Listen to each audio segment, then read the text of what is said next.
मुकरिया काले काहे कि राजा के फोन करोड़पति में लाग गइल बा।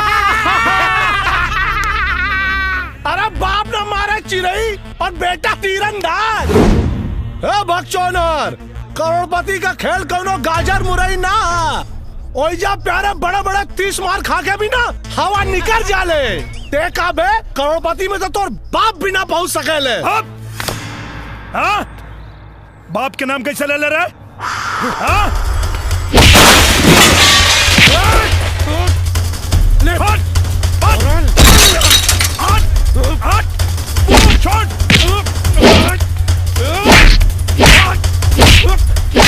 राजा, राजा छोड़ो राजा, राजा, राजा, राजा छोड़ दे यार।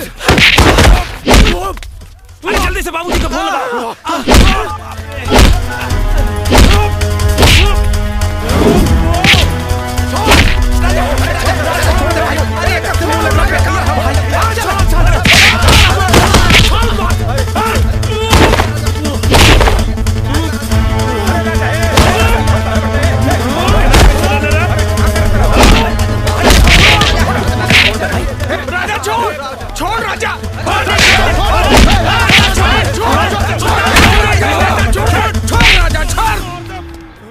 दिन पर दिन तो हरावारा गर्दी बढ़ते जा रहा बा।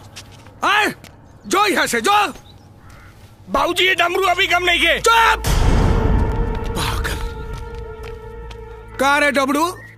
दिन पर दिन तोहरा गुंडागर्दी बढ़ते जा रहा बा। चचा हमार गलती ना हुआ तो जोन पागल नहीं। चुप। चल तो यहाँ से।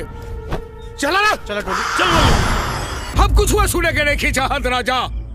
ब्याह तो तोरा करही के पड़ी। आ जब ले तोहर ब्याह न होकी तबले तोरा नून तेल के भाव के पते न चली। ना कर बिया। अरे कहे न करबे? ना करब तो ना करब। अरे का जिंदगी भर भाड़ बनल रहबे, कहे न करबे बिया? पहले हम 7 करोड़ जीता ओकरे बाद ब्याह कर। हाय देखा बर बर बात बा, बकरी भहरात बा, दिया में तेल ना, अब बाती भहरात बा। अरे करोड़पति जीते खातिर दिमाग चाहिए, उतना बढ़ते नहीं थे। 5वीं फेल। करोड़पति जीती है। बाबूजी अपने देश में अंगूठा छाप लोग बड़का बड़का काम कैले बा। हम तो वो लोग से 5 करोड़ आगे बानी। देख लिया 7 करोड़ जीतबो करब और हमहू इतिहास बनाई। अरे तो का इतिहास रचे वाला ब्याह न करेला, तोरा ब्याह करही के पड़ी। अरे बाबूजी आज एक करोड़पति में फोन लागला, वो लोग के सवाल के सही सही जवाब देनी है। और माई करोड़पतिया देवी कहली है कि वो लोग जल्दी हमके मुंबई बुलाई। कबले बुलाई? अब 1 महीना के भीतर। अगर 1 महीना के भीतर खबर ना आयल तब? हाँ तो ओकरे बाद जो तू लोग कहब हम कर ले। तो ठीक बा, तू बचल ना कि तू ब्याह करबा। हाँ ठीक बा, हम ब्याह कर ले। ना बेटा, तू अपने माई के सिर पे हाथ रख के बचल ना कि तू ब्याह करबा। देना कैसे जता रे? देना बचन दे के फंस जाई तब। एमे फंसे के कवन बात बा राजा? अरे तोहरा के विश्वास माना कि तोहरा के फोन आई? अरे हाँ भैया जरूर फोन आई। हाँ। देवर जी वैसे आपके भरोसा भी बा कि आप 7 करोड़ जीत जाए। हाँ बहूजी तू देखिए हम 7 करोड़ जीतब। तो फिर वचन देवे से काहे घबराहट बड़ा चाचू? अब हम घबराहट नहीं की। दे दी वचन भैया। अच्छा ठीक बा ठीक बा। अब अगर 6 महीना के भीतर हाँ उहे अगर 1 महीना के अंदर फोन ना आइल तो तू लोग जहाँ का हम ब्याह कर ले। तो ठीक बा, जा बेटा तू करोड़पति जीते के तैयारी करा, हमनी के तोहरे ब्याहे के तैयारी करन बानी।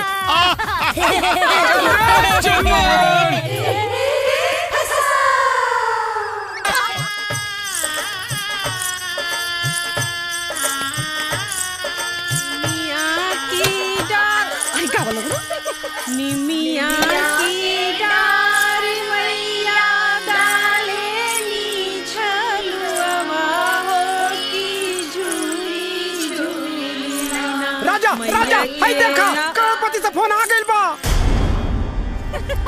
देख मजाक मत कर, भाग यहाँ से। अरे हम मजाक नहीं के करत भाई, सही में करोड़पति से फोन आ गइल बा। ए गोधरा दिनौदी धैले बा, अभी विधि विधान के समय बा, आ तोरा हंसी ठिठोली सूझ रहल बा। चल जाओ यहाँ से। बाबूजी माफ करी राजा, हम के हमार दोस्ती के कसम भाई, हम सही कहा था नहीं। 1 मिनट अभी स्पीकर चालू करता नहीं, तू बात करा। ये मैडम इला राजा बाबू से बात करा। ओके हेलो मिस्टर राजकुमार।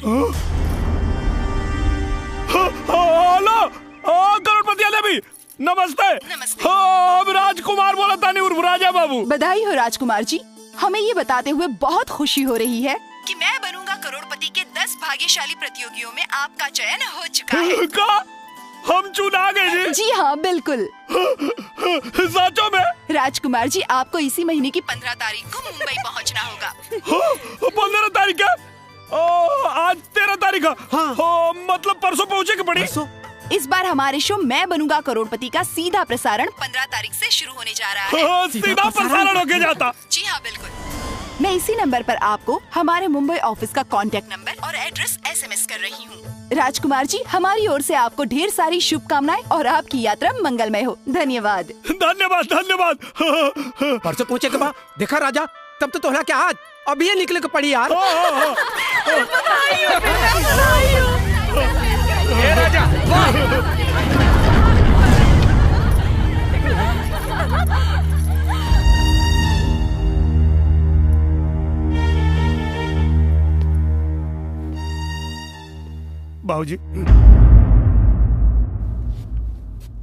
बाबूजी शरत के अनुसार आपके मर्जी से हम बियाह कर लेनी ना।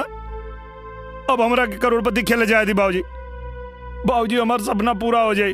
देख राजा, अरे करोड़पति एगो खेला, बाकी ब्याह खेल नहीं खेल। एगो बात मालूम बा, अरे कितना अरमान लेके ये लड़की आज हमरा घर में कदम रखला सा। तू कहता रे हमरा के जायदा कब बोला, कब न जाते। जब ले ये ब्याहे के पूरा विधि विधान पूरा न हो जाए तब ले तू कहीं न जाइबे, कहू ना।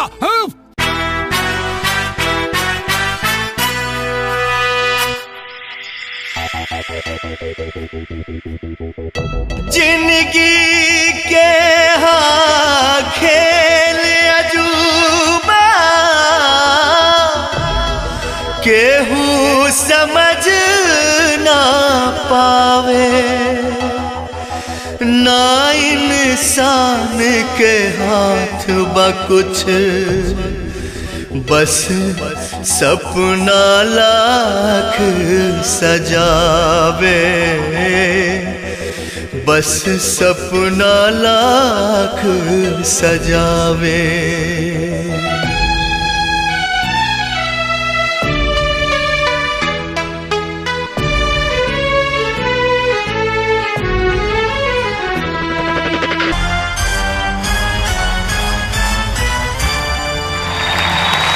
थैंक यू, धन्यवाद, नमस्कार, आदाब और सादर अभिनंदन आप सभी का।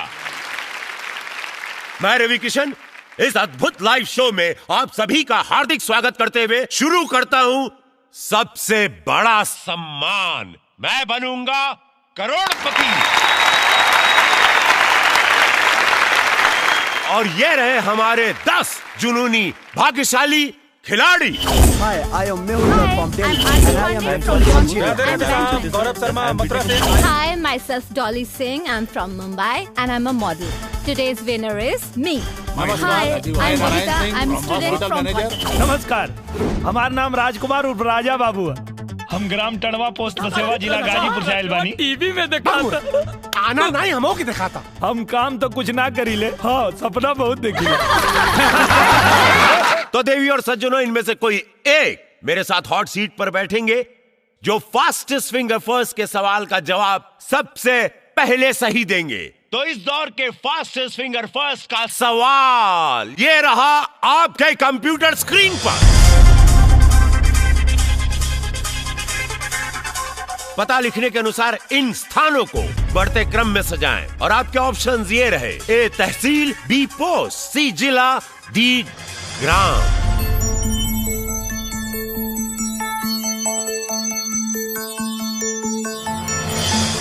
समय समाप्त होता है, देखते हैं सही क्रम क्या है।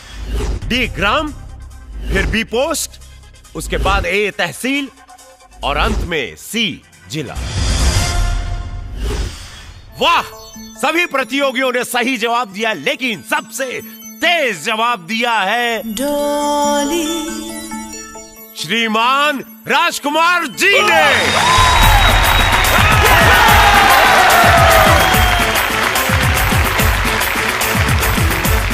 स्वागत। महाराज हॉट सीट पे बैठना मतलब थोड़ा ही 7 करोड़ जीत चाहिए। अरे खाली।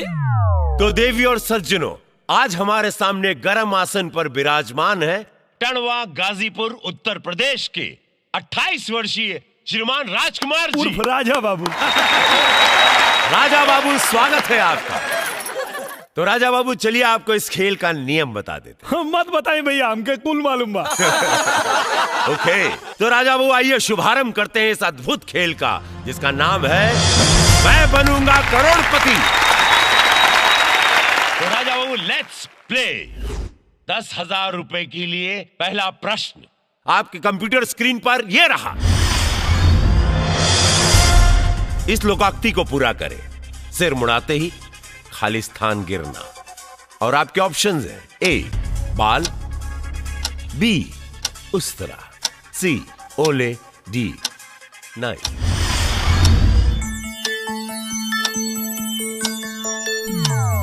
राजा बाबू, क्या हुआ? भैया हम गोदना से पूछ सकीला का? जी नहीं, इसके लिए आपको लाइफलाइन का इस्तेमाल करना पड़ेगा। तो ठीक बात कर दी। टिक टिक महाराज, शांत हो जाइए। तो राजा बाबू बताइए, आप कौन सी लाइफलाइन लेना चाहते हैं? पहला वाला। ओके, तो देवी और सज्जनों, आपके पास मात्र 10 सेकंड का समय है और आपका समय शुरू होता है अब।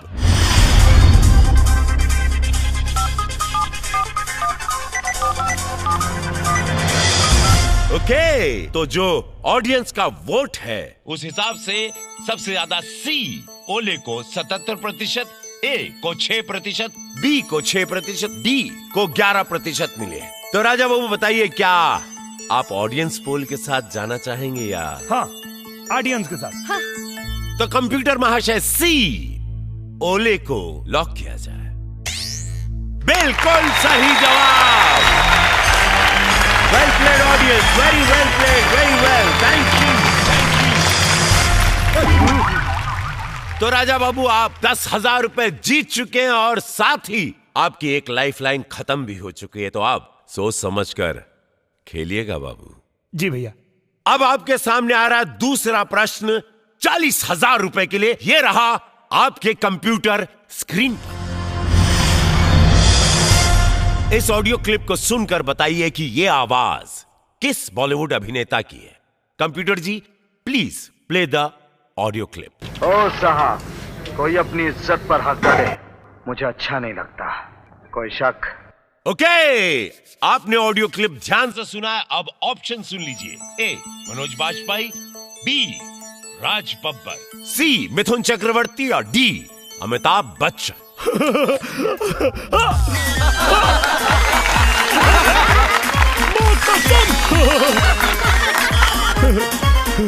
ही मिथुन जी का आवाज रहा है। आर यू श्योर? हाँ, लाख कदी। ओके, कंप्यूटर महाशय, सी मिथुन चक्रवर्ती को लॉक किया जाए। बिल्कुल सही जवाब। सी मिथुन चक्रवर्ती, बिल्कुल सही जवाब। आप 40,000 रुपया जीत चुके हैं राजा बाबू। राजा बाबू, अब आपके सामने आ रहा है तीसरा प्रश्न, जो आपको देगा 1,60,000 रुपए। तो 1,60,000 रुपए के लिए तीसरा प्रश्न यह रहा आपके कंप्यूटर स्क्रीन पर। इनमें से कौन से देश में सबसे ज्यादा भोजपुरी बोली जाती है? और आपके ऑप्शन? अपने देश भारत में। अरे राजा बाबू, मुझे अपने ऑप्शन तो देने दीजिए। अच्छा ठीक बा। Option A Bhutan, B Libya, C Japan और डी मॉरिशस। लागत हमार जवाब सुन के कंप्यूटर महाराज अब सन में बदल दे। लेकिन कोनो बात ना, एहू में हमको पता सही जवाब मॉरिशस। श्योर है आप? हाँ, एकदम कर दे। तो कंप्यूटर महाशय, डी मॉरिशस लॉक किया जाए। बिल्कुल सही जवाब। आप जीत चुके हैं 1,60,000 रुपए। तो राजकुमार जी, हम बढ़ते हैं अगले प्रश्न की ओर, जो आपको देगा 6,40,000 रुपए। चौथा प्रश्न यह रहा कि कंप्यूटर स्क्रीन पर सन 1965 हिंदुस्तान पाकिस्तान के युद्ध में हिंदुस्तान के किस वीर सिपाही ने पैटर्न 7 टैंक्स उड़ाए थे? और आपके ऑप्शन है राजा बाबू। ए संग्राम सिंह, बी अब्दुल हमीद, सी वीर बहादुर सिंह या डी फारूक अंसारी। वीर अब्दुल हमीद पे लगा दी। Are you sure? हाँ। ओके, कंप्यूटर महाशय बी अब्दुल हमीद पर ताला लगाया जाए। बिल्कुल सही जवाब। वेल प्लेड राजा। बहुत बढ़िया राजा बाबू, बस मैं ये जानना चाहता हूं कि कैसे आपको ये। हाँ, अरे उनके पता गाना बनला। अरे खुनावा के होली खेलले भूली गईले ईद के 65 के क्रांति नामे अब्दुल हमीद के 65 के क्रांति नामे। टीवी बंद कर रे, बंद कर टीवी रे। और वो आपके सामने आ रहा है 5वां प्रश्न जो आपको देगा। लाइट क्या ये क्या कर रहा था? अरे चुप! हाँ मिठाई भैया, हमारे गांव में लाइट नहीं है भैया। अरे करोड़पति यार चुप! अरे चुप हो जा बेटा। हाँ कहा? आधा घंटा।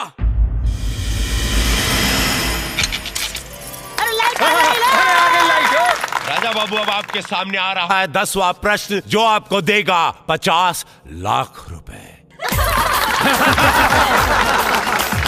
यह रहा आपके कंप्यूटर स्क्रीन पर। ऐसी कौन सी सेवा उपलब्ध है जो बैंक बंद होने के बाद भी कहीं भी किधर भी पैसे भेज सकते हैं, वो भी बिल्कुल सुरक्षित? और आपके ऑप्शन है राजा बाबू। ए दोस्त द्वारा, बी मनी ऑर्डर द्वारा, सी हवाई जहाज द्वारा या डी वोडाफोन एम पैसे द्वारा। हाँ भैया, इता वोडाफोन एम पैसा।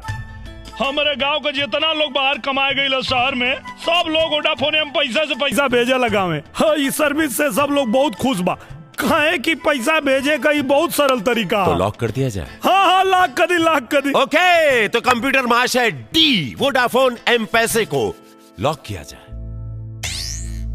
बिल्कुल सही जवाब। आप जीत चुके हैं 50 लाख रुपए। बहना चिंता मत करो बहना, ये ना पानी का बुलबुला है बहना, पानी का बुलबुला। ये बहुत जल्दी आएगा, तुम्हारा नंबर लगेगा बहना। हाँ। 50 लाख रुपए का ये चेक आपके नाम। तो समझे, 1 2 3 घर वालों का नंबर डालो, क्रम डालो, सीक्रेट पिन डालकर सेंड दबाओ। सही में एकदम अद्भुत सर्विस। आप चाहें तो घर जा सकते हैं, चाहें तो आप अगला पड़ाव खेल सकते हैं। हम जोड़े खातिर आइल बानी, खेलो। ओके, जिला जवार का नाम रोशन करके आवा भाई। अब आपके सामने आ रहा है 11वां प्रश्न, वो भी 1 करोड़ रुपए के लिए। 1 करोड़ रुपए के लिए ये रहा प्रश्न आपके कंप्यूटर स्क्रीन पर। 26 जनवरी 2015 को किस देश के राष्ट्रपति भारत आए थे? और आपके ऑप्शंस हैं ए अमेरिका, बी चाइना, सी पाकिस्तान या डी जापान। क्या हुआ राजा बाबू, इस तरह सर पर हाथ क्यों रख दिए? अरे भैया, 26 जनवरी के झंडा रोड हम देखे वाला रानी टीवी पर, बाकी गोदना की वजह से ना देख पाऊनी। क्या हुआ था? सवेरे सवेरे हमके लेके चल गल नदी पर अपने गर्लफ्रेंड से मिलावे। अरे गोदना, रुक आ जा, तो क्या बताओ।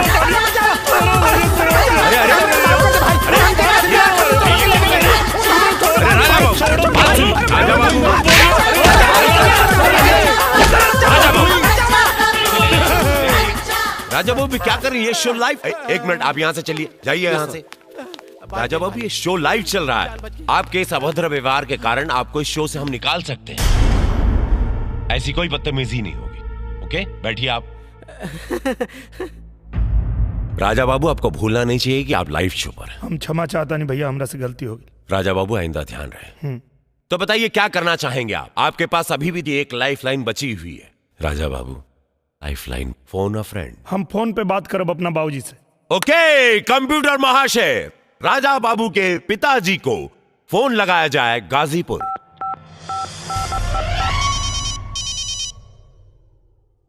हेलो बालाजी बाबूजी, मैं बनूंगा करोड़पति से बोला था रवि किशन। हाँ रवि किशन जी, खुश रही बाबू। मैं बनूंगा करोड़पति से आपका स्वागत है। धन्यवाद धन्यवाद।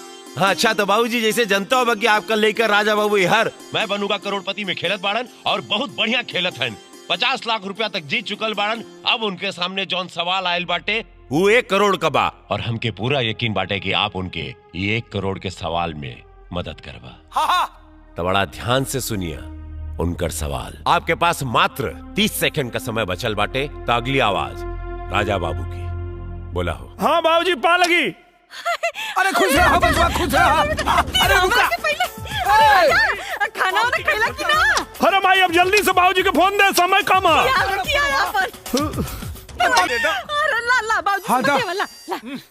हाँ बोला राजा। हाँ बाबूजी। हाँ बेटा। 26 जनवरी 2015 के कौना देश के राष्ट्रपति भारत आए रहले? ए अमेरिका, बी चीन, सी पाकिस्तान, डी जापान। 26 जनवरी के? ये राजा।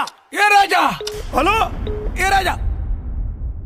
हेलो बाबूजी, हेलो बाबूजी, हेलो। खाना खैला कि ना खैला, ऊपर से भूख लागल बा कि ना, कट गई लू। तो आप क्या करना चाहेंगे राजा बाबू? एक गलत जवाब आपके सपनों को तार तार कर देगा। ये राजा। ए पे लगा दी बाबूजी, कहले हैं ए पे लगा दी। लेकिन राजा बाबू, हमको लग रहा था कि आपके बाबूजी कुछ और कहना चाह रहे थे। ना बाबूजी कहले हैं। आर यू श्योर? हाँ लगा दी। राजा भैया, अरे मालिक ना बोलिए। तो कंप्यूटर महाशय, अमेरिका को ताला लगाया जाए। राजा बाबू, आपने ये क्या कर दिया? काबिल भैया, आपका जवाब बिल्कुल गलत नहीं है। आप 1 करोड़ रुपया जीत चुके हैं राजा बाबू। राजा बाबू, 12वें प्रश्न पर हम पहुंचे उससे पहले मैं कुछ सवाल करना चाहता हूं आपसे। जी भैया। आप खेल में रुचि रखते हैं? हाँ भैया, गुल्ली डंडा में मास्टर है। इसके अलावा और किस खेल में रुचि है आपकी? बहुत खेल खेलीला भैया हम। ओला पाती, कबड्डी, आइस बाइस, सरपट, छुपा छुपाई, यो सब खेलीला। क्रिकेट, बैटिंग बॉल के खेल के बारे में कुछ जानकारी है? क्रिकेट के बारे में बहुत ज्यादा तो ना जानीला। हाँ बस इतना जानीला कि एक आदमी बॉल फेंकेला और एगो बैट से मारी घुमा के चौका छक्का। बहुत अच्छा, बहुत अच्छा। तो राजा बाबू, अगला 12वां प्रश्न आपको देगा 3 करोड़ रुपए। तो 3 करोड़ रुपए के लिए 12वां प्रश्न ये रहा आपके कंप्यूटर स्क्रीन पर। हाँ तो राजा बाबू, एक दिवसीय अंतरराष्ट्रीय मैचों में सर्वाधिक व्यक्तिगत स्कोर कितना है? और आपके ऑप्शन है राजा बाबू। ए 262 रन, बी 264 रन, सी 266 रन या डी 268 रन। का भैया, हम कहनी है कि क्रिकेट के बारे में ज्यादा जानकारी ना तो क्रिकेट के बारे में पूछ देनी। इस सवाल बदल दी भैया। बदल दी ना भैया प्लीज। अरे वो गिल्ली डंडा से ज्यादा कुछ खेल में ना खेला, क्रिकेट का जवाब कहाँ से दी? देखिए राजा बाबू, सवाल मैं नहीं, सवाल कंप्यूटर महाशय करते हैं, इसीलिए क्षमा चाहते हैं। सवाल बदल नहीं सकता। का कंप्यूटर महाशय, हमरा से कोनो दुश्मनी बा का? देखिए राजा बाबू, कंप्यूटर महाशय की ना किसी से दोस्ती है ना दुश्मनी, और वैसे भी आप जैसे खुश दिल खुश मिजाज इंसान के साथ किसी की कैसे दुश्मनी हो सकती है बताइए? ये बात ना भैया, हमरो एगो दुश्मन है डमरुआ। हम आवत रहनी खेले तो कहलस कि तू 7 करोड़ तक 7 गो बार भी ना जीत पा। 7 करोड़? फोन पे को सवाल के जवाब का दे दे ते अपने आप के रोहित शर्मा बुझाता रे कार है जवान एक दिन में 264 रन मार ले रहा है। अरे 7 करोड़ ना, 7 को 12 ना उखाड़ पाई बे है। भैया 264 पर लगा दी। Final answer Raja Babu? हाँ एकदम फाइनल। कंप्यूटर महाशय, बी 264 को लॉक किया जाए। राजा बाबू, क्या हो गया आपको? आप इतना बढ़िया खेल रहे थे और इतना बढ़िया खेलते हुए आप यहां तक पहुंचे हैं। आपका जवाब राजा बाबू बिल्कुल सही है। अरे आप जीत चुके हैं 3 करोड़ रुपया राजा बाबू, जो मैं साइन कर चुका हूं, और ये चेक 3 करोड़ रुपए आपके हो चुके हैं। लीजिए, बधाई हो। भाई राजा बाबू, मैं चाहता हूं कि ये चेक मैं अपने पास सुरक्षित रखूं। हाँ। लेकिन मैं जानना चाहूंगा कि कैसे? क्रिकेट के बारे में तो आपको जानकारी नहीं। वो हमारे को दुश्मन है, डमरुआ। जब हम आवत रही तो कॉलेज की तू बड़का बैल हुआ, एगो प्रश्न के उत्तर दे देला तो तू रोहित शर्मा हो गईला। एक के दिन में 264 मार के रिकॉर्ड बना देबा। हमार दुश्मन हमके बता देले रहे कर जवाब। इसको कहते हैं अंग्रेजी में प्रेजेंस ऑफ माइंड। अरे हमारी वजह से जीत गए इतना पैसा। राजा बाबू, अब आपके सामने आ रहा है 13वां प्रश्न और आखिरी प्रश्न। 7 करोड़ रुपए के लिए ये रहा आपके कंप्यूटर स्क्रीन पर। अमेरिका के किस यूनिवर्सिटी में श्रीमद् भागवत गीता पढ़ाई जा रही है? और आपके ऑप्शंस हैं राजा बाबू। ए, हार्वर्ड यूनिवर्सिटी, बी, सेटन हॉल यूनिवर्सिटी, सी, स्टैनफोर्ड यूनिवर्सिटी, और डी, कोलंबिया यूनिवर्सिटी। सच तो बात ही, बाकी एक जवाब हमके पता नहीं है। राजा बाबू, जैसा कि आपको पता है कि अब आपके पास कोई लाइफलाइन नहीं बची हुई और आप 7 करोड़ रुपया जीतना भी चाहते हैं। एक शुभचिंतक होने के नाते मैं बस इतना ही कहूंगा कि 3 करोड़ रुपए की रकम भी बहुत बड़ी रकम होती है। वो रकम भी आपकी जिंदगी को बदल सकती है राजा बाबू। तो प्लीज सोच विचार कर कोई भी निर्णय लीजिए या जवाब दीजिएगा।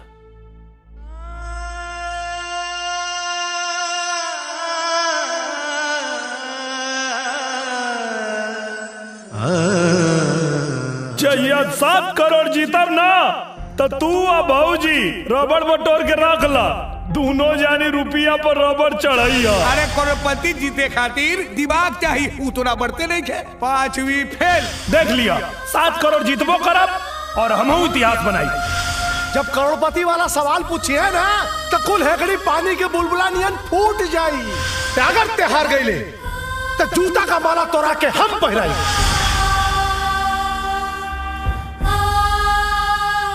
भैया, ये 4 अंगूरी में से 1 अंगूरी पकड़ ले। What? बस 1 अंगूरी पकड़ी। कोई भी खेल जज्बात की रौ में आकर नहीं खेला जाता। खेल खेलने के लिए योग्यता, बुद्धि और ठंडे दिमाग का इस्तेमाल करना चाहिए, तभी जीत हासिल होती है। भैया, जब हम अपने गांव से चलल रही तो हमारे साथ हमारे सपना के सिवा और कुछ ना रहे। सपना हर हाल में हकीकत होके के चाहल। 7 करोड़ जीतल तो बहुत दूर के बाद हमारा औकात मंच तक आवे के भी ना रहे कि 3 करोड़ के रकम बहुत बड़ होला, और अगर हम चाहे तब 3 करोड़ लेके यहां से जा सकता नहीं। लेकिन ना, हम मैदान छोड़ के भागे खातिर नहीं किया।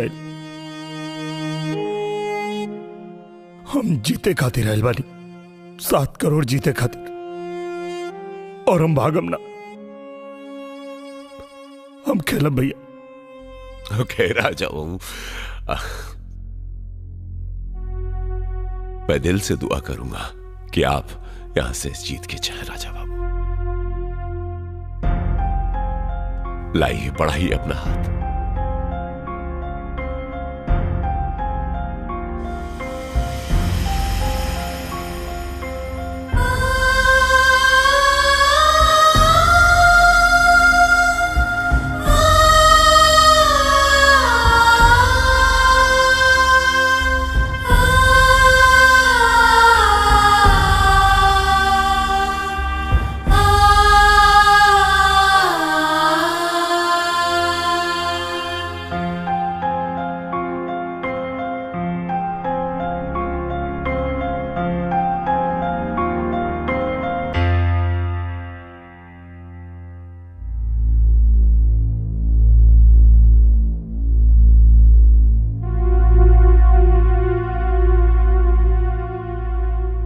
बी पे लगा दी भैया।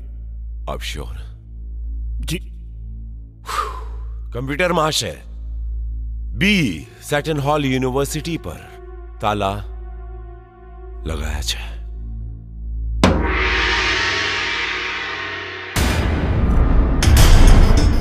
राजा बाबू, मैंने आपसे कहा था ना मैंने आपसे कि 3 करोड़ रुपया लेके आप इस गेम से क्विट कर जाइए, लेकिन आपने मेरी बात नहीं मानी। आपने मेरी बात ना मानकर, बात नहीं मानकर बहुत अच्छा किया। आप जीत चुके हैं 7 करोड़ रुपए। बहुत अच्छा, 7 करोड़ जीत चुके हैं 7 करोड़ रुपया। Congratulations! बहुत अच्छा किया। और ये रहा राजा बाबू, ये रहे आपके 7 करोड़। मुबारक हो।